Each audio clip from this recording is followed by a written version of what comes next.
Hi, everyone, and welcome back to Two Dope Black Doulas. Today's episode, we have a special guest, my doula sister, Jamillah Jackson-Kelly. Jamillah is a licensed clinical mental health counselor and supervisor and a substance use counselor. She is the owner of Grounded and Growing Wellness, LLC. So, Jamillah, I invite you to introduce yourself as well. I mean, you really covered the bases, right? The only other thing I'll add is that I do still see clients through Urban Healing Counseling, PLLC, which I'm the executive director of. And so that's a group private practice in the area that focuses on brown and black folks. So yeah, I enjoy seeing clients through there as well. Awesome. So today we're going to talk about the intersection of mental health and physical health. So Jamillah is a guru on nutrition, and that comes from a backstory that I hope she would share today about her own personal journey with her healing and everything, and how that everything between nutrition and your physical health and your mental health are all interconnected. So yeah, if you don't mind, could you talk a little bit about your journey?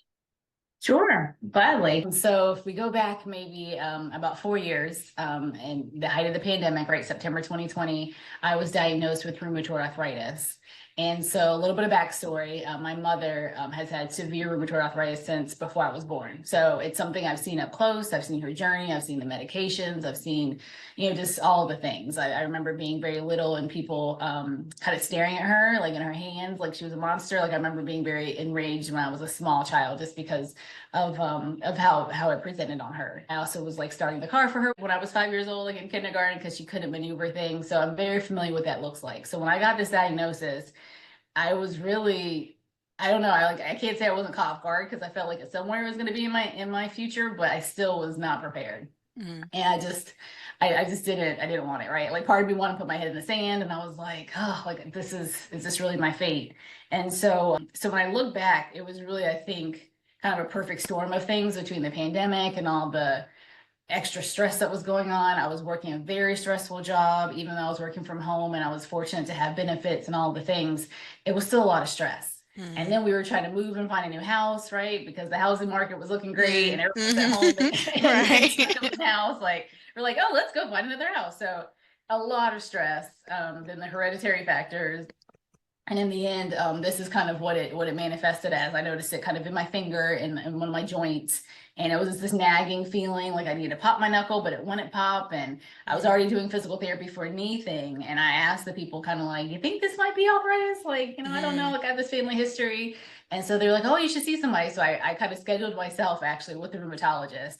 And I remember the doctor, the nurse actually called to screen me, and she was like, how'd you get an appointment? I was like, oh, I referred myself. And she was like, that's not how this works. So she gave me like 30 seconds to like explain my story of why I should be seen by the rheumatologist. So I did a pretty good job because I got to keep my appointment.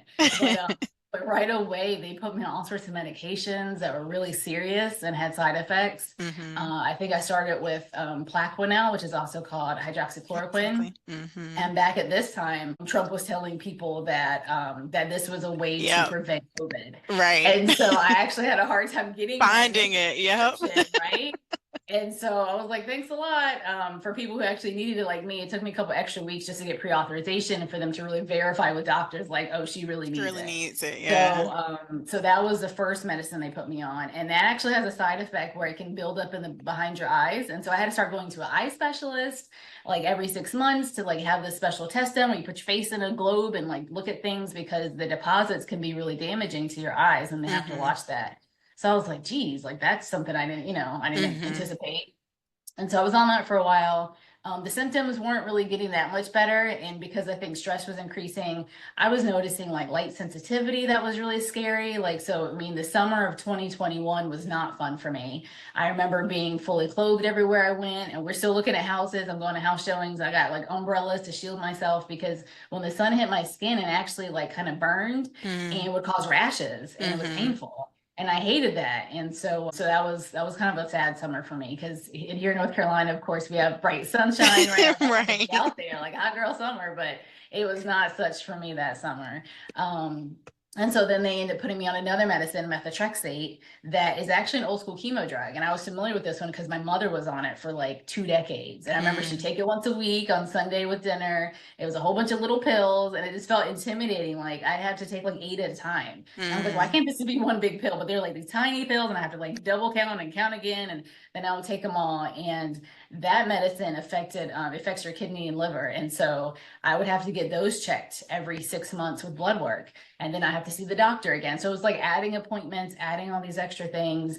I had to be really careful about like alcohol consumptions. Really, at this time, I had to stop drinking because I was like, I can't time it with when I'm supposed to take the medicine. mm, I was mm. trying to be like really careful, and it just wasn't worth it in the end. So that was one of the first things to go, was kind of drinking alcohol. And I wasn't drinking a lot, but just, my glass of Yeah, wine or whatever, yeah. all that went away. And so I was on methotrexate. And then over time, it was like, oh, you're still not progressing like we want. You're still having these symptoms. At one point, they were talking about me having lupus possibly, which was super scary. I know you're familiar, and I was just like, what now? Like, what is Yeah. it? One, is it both? Like, which is it? But my hair was falling out. I actually ended up cutting my hair pretty short because it wasn't a whole lot left, and it looked really Mm, sad.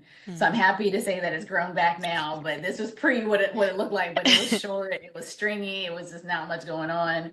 So yeah, it really affected my life in a lot of ways. And so around this time, I was just kind of thinking, like, what else is there? Like, there's got to be a better way. Like, I've got two boys. I'm a boy mom. Right now, they're about to be 7 and 16, but back then they were like, I don't know, 13 and 5 or so. And I couldn't imagine myself being on medicines, like really Mm, serious medicines like this for the rest of my life. And then they introduced another medicine. So they took me off the Plaquenil. Then I started Humira, which is actually an immunosuppressant, and mhm, it's an injectable. And so not only am I immunocompromised because of rheumatoid arthritis as a autoimmune disease, but I'm also like purposefully being immunocompromised by the medicine, because that's one way to treat autoimmune diseases, is to kind of like hamper your immune system a bit, right? So that it's not overreacting to itself. yeah. And so I started these injections, and that wasn't fun, right? Like, I mean, I figured like the injection part wasn't the worst of it. It was really kind of like all the build up to it. I had to do it once, I believe, every other week. And they have videos, and there's an app to help you out. There's all this support around it. But, when you have a misfire, the medicine goes down your stomach, and like your skin starts to react, and you have big welts. Like, that's stuff they Mm, don't really prepare you for. And yeah. so I just remember having a lot of those kind of situations and being like, okay, there's got to be something better. So along the way, I would make my questions for my doctors, and a lot of it would center around like, what should I be eating? Like, I hear about nightshade vegetables. I hear about this, like, what's going to trigger, what's going to trigger my symptoms, because I want to eliminate those things. So it kind of just started with a deep dive with that. I was kind of connected with certain people for different reasons, and I ended up having conversations with folks about really anti-inflammatory diets. Mm, And I was probably around this time, maybe 6 months before I was diagnosed with RA, I was told I was lactose intolerant. And so that was sad. I'm still grieving cheese to this day, like 4 years later. Like, I miss my good cheese. But I was kind of told by my gastroenterologist through a telehealth visit. She was like, yeah, your symptoms sounds like you're probably lactose intolerant, which isn't uncommon for people of color, especially as we get older.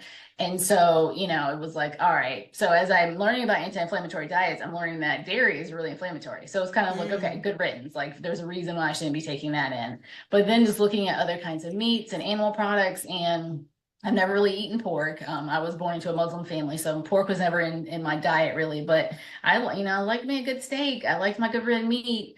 And then chicken was all right. I love seafood. So I was kind of like, how am I going to balance this? Like, what's this going to look like? And the more and more I talked with folks and kind of ranked the inflammatory foods, like beef was up there. Like, it mm, was like number one. mhm, Lamb is up there too, which I enjoyed on occasion. But like, your poultries and your seafoods were kind of low. But mhm, I was trying things. I was even like eating seafood with like the shell on, like the like shrimp. I actually would try shrimp with the shell on because I heard it had glucosamine chondroitin in it. And so I was like, well, that can help my joints. So it give your jaw a workout, because it was the crunchiness, like after a whole meal of shrimp with the shells on, I was like, my jaw is tired. But I was trying all sorts of things. And so in the end, I found this program it was called Paddison Program. I think now he calls it Rheumatoid Solutions. But basically, it's like, it starts out with just like a fresh start. It's just a whole like elimination diet. And I found him and his program, and his story was interesting. He's an Australian researcher, and he was having really bad RA in the knees, really inflamed, and he was eating some cherries or something, and it made him sick. And when he realized his stomach, his system was empty, he realized he felt really good. So he was like, there's some kind of gut, connection here. So then he started slowly reintroducing things over years to figure out what gave him triggers and what didn't. And really from that is what he started this program. And so I started that. It was a huge, kind of life-changing thing. Even though I had already been, dabbling here and there, this was a full-on commitment.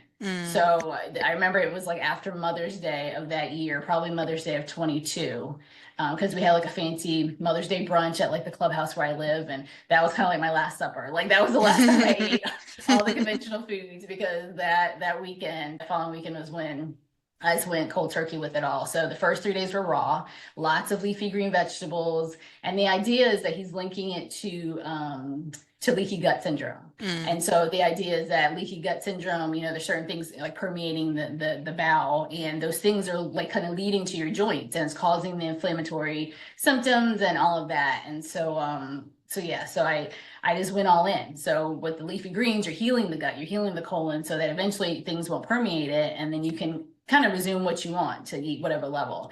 But I have stayed vegan for the past 2 years. I was gluten-free very strictly in the beginning. I do eat gluten. I have to be choosy about my gluten. So if it's really worth it, I will eat it. If it's not worth it, I'm not trying to have a bunch of gluten in one day. So if I had pasta, one setting, I'm not going to have bread later.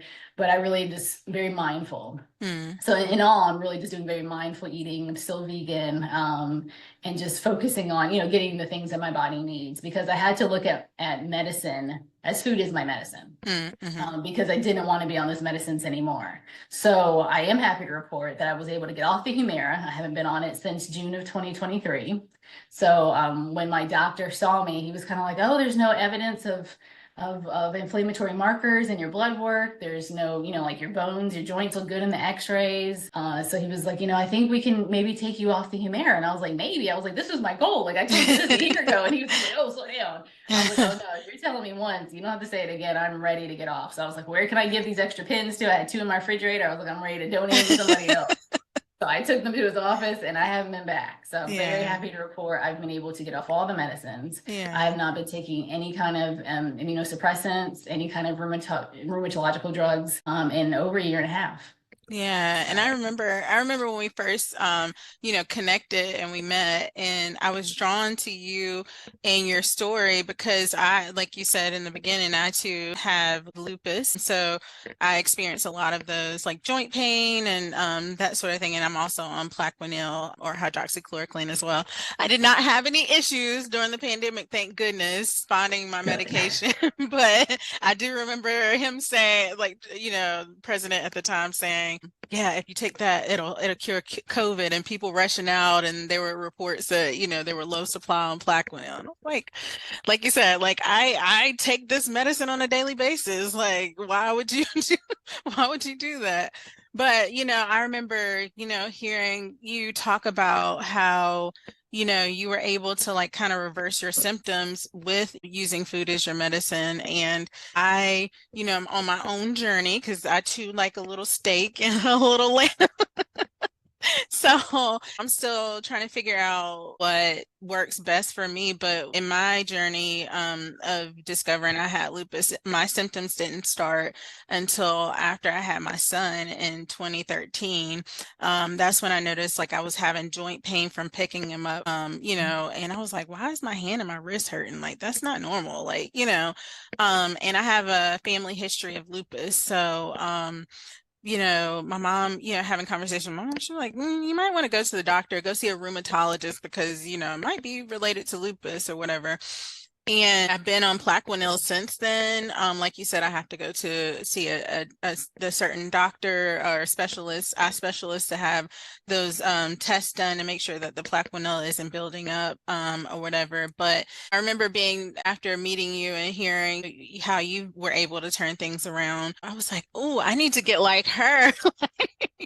I need to do those things. And for a little bit there, I was like very strict on intake or whatever. But it's interesting how we don't think in our culture, in our society, especially in the African American community, we don't connect the two about how our physical health plays a major role in our how we show up mentally, right? A lot of our what we're taught is that everything is centered around food in our culture, right? So you have a birthday, we're gonna eat something, we're going out to eat, or we're gonna cook something, right? Or it's a celebration, it's a holiday, we're gonna cook. Thanksgiving, we're cooking. So Right. What dish are you bringing? Who's bringing the mac and cheese? Like I right. ain't coming. So and so's bringing the potato salad, right? We. Oh, right. And we got to make sure a specific person is bringing the specific dish that That's we right. are Those accustomed assignments are to eating. serious. But it's interesting too that you mentioned about being lactose intolerant. Like a lot of Black people, African American people are lactose intolerant, and some of us suffer through. Like we're just we want our mac and cheese, with the regular cheese, so we suffer through. And then some of us are like, we need to do something different because of our symptoms or whatever. But I am really big and wanting to talk about and bring awareness about how all of our mental health, our physical health, and everything is connected. And if we're feeling better in one area, like in our physical health, if we feel better in that, then our mental health is going to, coincide and it'll be the same way. Like we'll feel better that way too. So I was really, Absolutely. really drawn to you when we had that conversation. Yes, yeah, and I mean, even though I was trying to treat like rheumatoid, symptoms and very specific things, I just wanted my hands to feel good. I didn't want to trip getting out of bed in the middle of the night, go in the bathroom because my feet weren't ready. But I noticed other symptoms and systems in my body were doing better. Like even with my menstrual cycle, for instance, I remember when I was like raw vegan, I was early in the diet. I forgot I even was on my period because it was like no cramps, like no discomfort. It was just amazing, and I was like, it made my body work so much more efficiently in other ways. Like it felt like, okay, this is how we're supposed to work. And the things you've been clogging it up with are backfiring. And, so yeah, I really had a newfound appreciation for all the benefits of that, including mental. Like, I mean, I was happier, even though it was a lot of mental strain to like, this be disciplined. And it's because I went to all those events, right? I went to baby showers, I went to all the events with my family, but having it kind of be like, oh, I can't eat that, or, just bringing my own. I packed my own dinner for my cousin's wedding because I was like, she's not gonna have anything on the menu I can eat. So I literally had to bring my own like lunchbox I was insulated with my sweet potatoes, my whole grains, my greens, and I ate, along everybody else. But so I really had to do that. And because of my why is why I think I was able to keep it going. Because some people are like, oh, I'm gonna do that, but if your why isn't there, then it's really hard to stick with it when it gets tough. Yeah. And so for example, as a postpartum doula, that's something that we work with moms that we work with in trying to nurse them back to health after having, a baby. We focus a lot on nutrition and trying to make sure that mom has everything that she needs to be able to support her, not only, physical well-being and mental well-being, but also being able, if she's breastfeeding, being able to have that milk production to support babies, feeding journey as well. So that's a lot. Like the mental physical intersectionality is something that we really focus on, especially in the postpartum period, as postpartum doulas. Absolutely, yes. And I for my last client I had back in April, I had an amazing home birth, and a lot of times I just found myself feeding her, like literally physically feeding her because her hands were full. She's either nursing or she's trying to do something with the baby, and I'm like, your food is here, it's getting cold. Like you need this just as bad as the baby needs, the milk that you're producing. So I was just like, you want me to feed you? Like, okay, here we go. And so I mean, even right after birth of her home birth, like I remember feeding her like maybe that next morning, and then like a couple weeks later, just because her hands, you just need another hand, you need a couple extra hands, and that's what doulas do. We fill in. And so it didn't feel weird like feeding another grown woman because that's what was needed in the moment. We would laugh about it and stuff later, but in the moment that's what she needed. And that client I had was really great at being like proactive. I mean, she had prepped her meals ahead of time. She had things in the freezer. She had great ingredients like ginger and turmeric and, broths and things that were really nourishing to her. But like, what good is all that preparation if you can't actually get it in your body? So that's where I was just, that extra hand for her. Right. But yeah, it's so important. Right. And after it's like, It's interesting, and I've heard this, we talk about this sometimes within the doula community, about when you're pregnant, the focus is on you because you have the baby and you want to make sure mom is healthy so that the baby's healthy. But once sometimes, and we're getting better about this, but once the baby is out, most of the focus goes towards the baby and not on mom. So to your example, like, no, like, you mom, you need to get some of this too. So like, here, I need to support you to be able to support baby. It's like a ecosystem, right? I support mom, mom supports baby, Absolutely. Yep, that's it. So yeah, I appreciate that. And I'm learning more as a postpartum doula, like my role in supporting moms and in that capacity. And like I said, how that mental and physical health intersect. But yeah, I appreciate having you on today and talking about your journey with food and how you use food as your medicine to kind of transform where you were at that time with your physical health. So thank you so much for joining. You're welcome. Thank you for having me. I enjoy being here. And thank you for joining Two Dope Black Doulas. I hope that you will tune into future episodes. Thank you. Bye. Bye.